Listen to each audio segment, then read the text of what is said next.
Well guys, we're just about halfway through Battlefield 6's second season, and it seems like what we've seen thus far in the live service, is in fact the new status quo. A new corporate strategy of minimal support with limited new maps, $20 bundles, and cosmetics over content. Now, while there have been some great little additions that have genuinely made me smile, overall what we've seen is a very calculated and purposeful downgrade of the Battlefield experience, as EA demands the devs build a game for an audience they never had in the first place and fires staff as they plead for more resources. Ultimately, Season 2 has become a shining example of Battlefield Studios' strengths alongside management's terrible strategy. The devs can execute on interesting concepts, like making beautiful night vision mechanics, constantly adding new weapon attachments, and improving Battle Pass skins based on player feedback. But we're once again back to square one, discounting the game and sponsoring Burnt Peanut to showcase the game's new shitty Portal mode. But at the same time, EA doesn't care, nor does it seem like the devs are able to fix core mechanical issues like desync, balance, or audio. So at the end of the day, whether it's because of lacking content, frustrating gameplay, or simply a loss of player trust, one thing is clear. Fans aren't coming back. They don't care. Every update sees fewer and fewer players check in, and EA gets more and more desperate as the game has gone free to play on some weekends and gets a new 40% discount. Management knows Battlefield 6 and RedSec specifically have failed. Thus, they've moved on to clean up their books for their new Saudi owners, fire staff to cut costs, and cash out as they cut support for the best-selling game of 2025. But for more in-depth reviews and discussions about all things Battlefield, drop a like and hit subscribe, and let's take a moment today to talk about the current state of the game as we hit the halfway point of Season 2.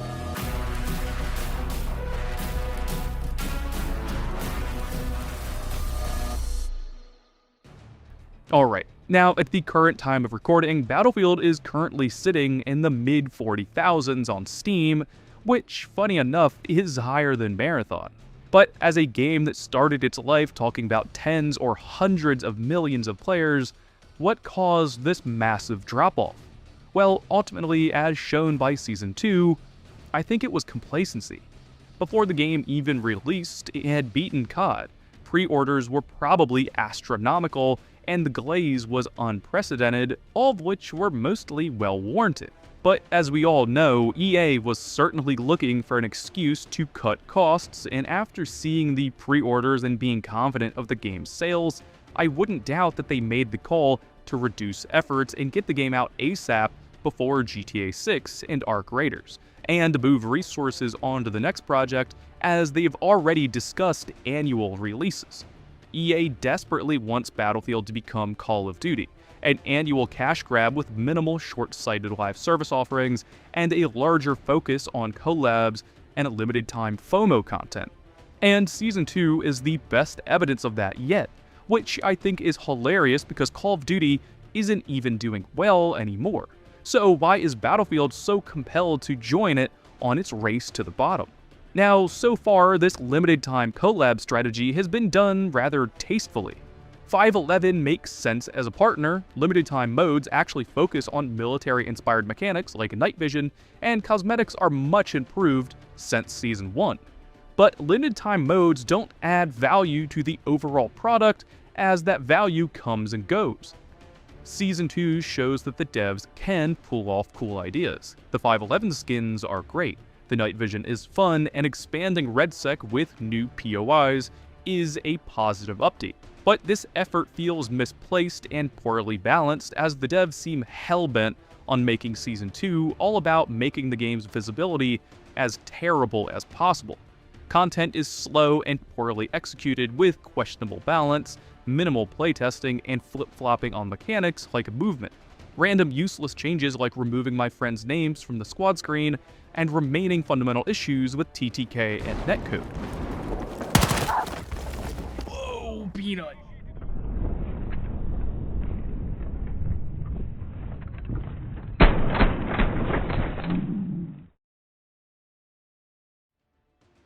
Like I said in a prior video, Battlefield 6 is designed to be pretty to sell, not built to be good to play. There are great bones here, unique ideas, great weapon customization, and lots of ways to experience the game. In general, I quite like the latest map, Hoggenthal. It does a great job evolving the meat grinder formula. I love the new weapons, with the new auto pistol being a great shakeup to sidearms. And overall, new modes like Nightfall Gauntlet do a good job of mixing up squad gameplay, although it's suddenly 3-player squads, not 4, which feels like a real cop-out. The constant addition of Battle Pass extensions and the fact DICE is expanding upon weapon crafting with new attachments being added are really good ancillary content, but they do nothing to fix the game's larger issues. At the end of the day, while Battlefield 6 certainly needs a meat grinder at some point, the fans are desperate for larger maps. Bringing back Gold Mid is a nice touch, but probably months away, and it's just a band-aid fix. Season 2 brings a ton of positives to the sandbox, new weapons, new in-game rewards, and fun new mechanics like the night vision, and it does move the vibe of the game forward with a slightly darker tone. But these changes aren't sweeping enough, and we don't even know if they'll stick around. Nightfall will probably disappear, at least for a little while, when it should be expanding to new maps. The new cosmetics are looking way better, but at $20 a bundle with no ability for items to be bought separately, they're certainly turning fans away, especially with the endless pop-up advertising. And the new weapons are great, but the TTD and netcode experience underpinning them are still rough. Now, the devs called Season 2 a foundation for moving forward, which I can kinda see. It's certainly better than Season 1, but the time for foundation building is long gone, and the players are left with it. EA rushed this game out on a game engine they probably need to leave behind if they ever want to fix netcode, and are now paying the price. As a publisher that makes the vast majority of its money from live service and just got bought by private owners, I'm sure there are some big talks going on behind the scenes. We're watching the game go free to play more and more often. EA is firing staff while producers cry out for more resources. And ultimately, I think they're thinking about how much support this franchise is actually worth. Moving forward, I wouldn't be surprised to see EA reduce the presence of Battlefield while Apex stays as their golden goose, and their sports games print money from blissfully unaware consumers. As far as a massive live service title, I think Battlefield 6 failed, and now EA is incentivized to see the game as a one-and-done product to crank out every 2 years, cash grab, and move on. Season 2 shows more potential than anything we've seen since beta, but as far as EA is concerned, I think Battlefield is beyond saving. They dropped a ton of money into its development, and is now way underperforming older games like Apex, War Thunder, and DayZ. RegSec failed and failed hard, the fundamentals of Battlefield are still rough, and Season 2 does very little to course correct. I think at this point EA sees Battlefield as a lost cause. Their 2018 style Battle Royale was nearly a decade too late, and the game isn't crisp enough nor deep enough to make players hang on in the era of Arc Raiders and Delta Force. So while Season 2 is a solid standalone addition, it won't change your mind about the game, and it's clearly failing to bring back the game's lost players. But guys, let me know what you think about Season 2 so far, and for everything else Battlefield, stay tuned and subscribe, and as always, thank you guys for watching.